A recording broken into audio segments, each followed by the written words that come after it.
میرے بھائیوں جن چیزوں سے برکتیں آتی ہیں وہ ہم نے خود گھر سے نکالی ہیں، اس لیے قرآن کی تلاوت برکت کا سبب ہے۔ پروردگار عالم نے خود اپنے کلام کے بارے میں فرمایا، اتنی عظمت والا کلام، اتنی برکت والا کلام جسے نازل پروردگار عالم نے کیا، اپنے پاک پیغمبر کے دل مبارک پر کیا۔ رمضان المبارک کی مبارک مہینے کے اندر اللہ نے نازل فرمایا، لیلۃ القدر والی عظیم رات میں اللہ نے قرآن کو نازل کیا۔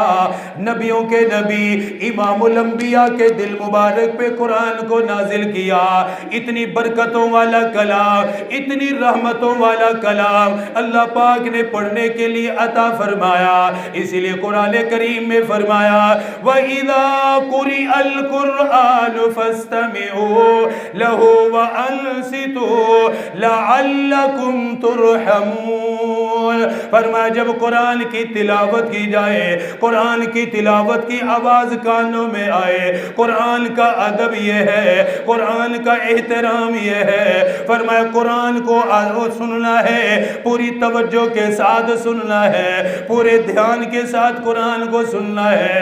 لعلکم ترحمون، جب تم قرآن کی تلاوت کرو گے، اللہ کے قرآن کی تلاوت سنو گے، اللہ تم پر اپنی رحمتوں کو نازل فرمائے گا،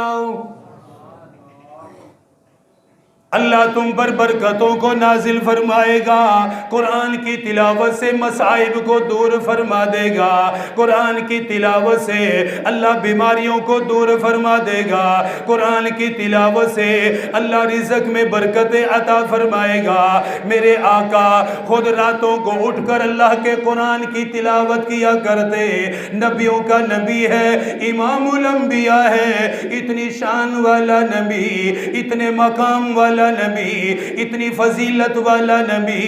ام المومنین حضرت عائشہ فرماتی ہیں رات کو اتنا لمبا قیام فرماتے، ایک ہی رکعت کے اندر سورہ بقرہ کی تلاوت فرما جاتے، سورہ آل عمران کی تلاوت فرماتے، اتنی لمبی قرات ہوتی، آقا کے قدمین میں ورم آ جاتا، آقا کے قدمین مبارک سوج جایا کرتے۔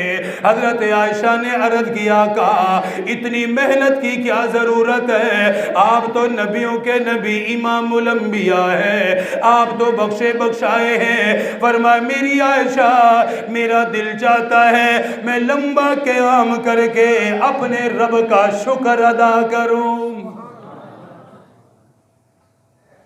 نبیوں کا نبی تو اتنا لمبا قیام کرے، اتنی لمبی قرآن کی تلاوت کرے، اتنی لمبی لمبی سورتوں کی تلاوت کرے، آج کا یہ مسلمان کلمہ پڑھنے والا، ایمان رکھنے والا کئی کئی مہینے گزر جاتے ہیں، اللہ کے قرآن کو کھول کے نہیں دیکھتے، اللہ کے قرآن کی زیارت نہیں کرتے، اللہ کے قرآن کو پڑھنے کو تیار نہیں ہوتے، اللہ کے قرآن کو دیکھنے کے لیے تیار نہیں ہوتے۔